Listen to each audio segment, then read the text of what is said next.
Indonesia sebagai pemegang presidensi G20 terus mendorong sistem pembayaran digital lintas negara. Blueprint atau cetak biru Sistem Pembayaran Indonesia atau BSPI 2025 yang tengah dikembangkan Bank Indonesia diharapkan dapat digunakan sebagai alat transaksi antar negara.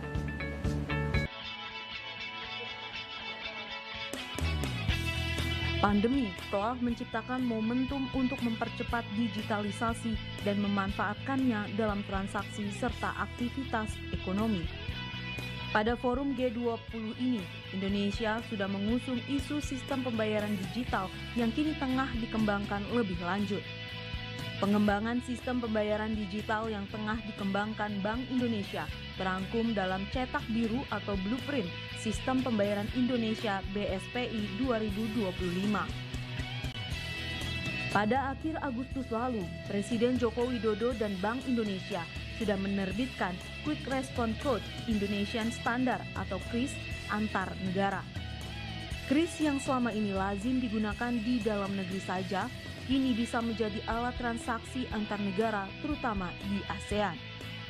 Pada tahap awal, Indonesia sudah menghubungkan sistem pembayaran digital dengan Thailand. Selanjutnya Indonesia akan menghubungkan sistem pembayarannya dengan sejumlah negara lainnya di ASEAN dan bukan tidak mungkin bersama negara-negara anggota G20. Pengamat hubungan internasional Universitas Sriwijaya Muhammad Justisian Yusa menilai digital payment yang diciptakan Bank Indonesia berpotensi diadopsi negara lain, apalagi saat ini Indonesia sedang memegang presidensi G20. Jika hal itu terrealisasi, maka akan berdampak positif terhadap pertumbuhan ekonomi domestik. Kalau misalkan G20 ya G20 ini berhasil dan Indonesia bisa mengegolkan kepentingannya dalam mengimplementasikan atau pengadopsian cetak biru yang sudah dilakukan oleh Bank Sentral ini, bukan tak mungkin ya kita bisa bertransaksi QRIS kita di negara anggota G20 lainnya, misalnya di Amerika, bisa di Rusia, bisa di China ya, bahkan di Uni Eropa yang kita tahu ya, Uni Eropa itu ya sangat besar ya, organisasi kawasan yang sangat besar. Jadi kita bisa di Prancis, kita bisa transaksi, kita bisa mobile banking. Nah, akhirnya itu membuat rupiah kita kan jadi kuat ya. Namun sistem pembayaran digital lintas negara ini bukan tanpa hambatan ke depan.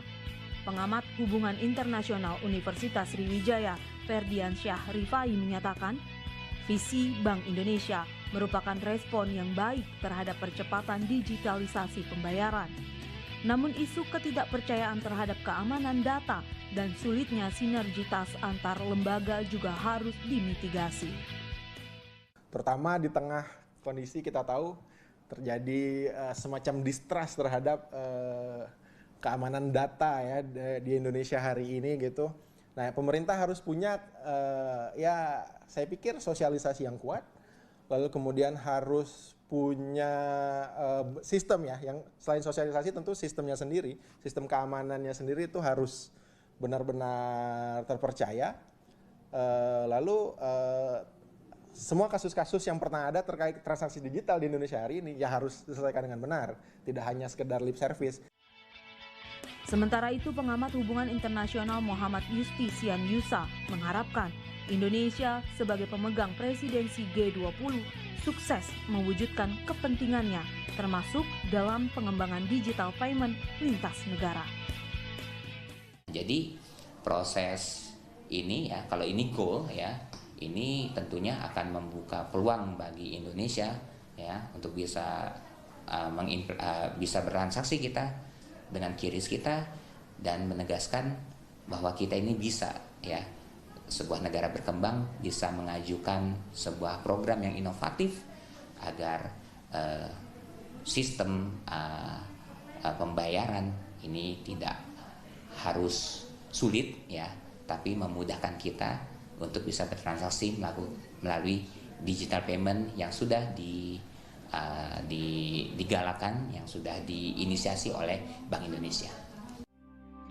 Hal senada juga diungkapkan pengamat hubungan internasional Universitas Sriwijaya Ferdiansyah Rifai. Ia berharap KRIS dapat mendorong lebih banyak UMKM untuk menggunakan cashless payment agar pendatang atau wisatawan tidak perlu lagi membawa uang tunai sehingga menggerakkan pertumbuhan ekonomi. Pemerintah sendiri juga harus mensosialisasikan ini agar pelaku ekonomi paling kecil sekalipun, retail yang sangat kecil sekalipun itu bisa punya akses untuk mendapatkan si barcode pembayaran ini tadi gitu. Supaya orang datang beli apalah yang murah 5.000, di sana dia ya bisa juga bayar hanya dengan menggunakan gadget yang dia punya gitu. Jadi pertama tentu mencitrakan Indonesia sebagai negara yang aman secara ekonomi, termasuk hanya pariwisata, dan yang kedua, bagaimana caranya pelaku ekonomi Indonesia yang paling kecil sekalipun itu bisa menggunakan transaksi digital ini tadi. Presidensi G20 Indonesia cukup serius membahas pengembangan pembayaran lintas negara atau cross border payment sebagai salah satu agenda prioritas. Saat ini, Indonesia sebagai pemegang presidensi G20 secara masif mendorong adopsi Quick Response Code Indonesian Standard Criss Cross Border yang kini sudah terjalin dengan Bank Sentral Malaysia dan Thailand agar menjangkau lebih banyak negara. Jika kepentingan itu terwujud, maka akan mempercepat pertumbuhan ekonomi pasca pandemi.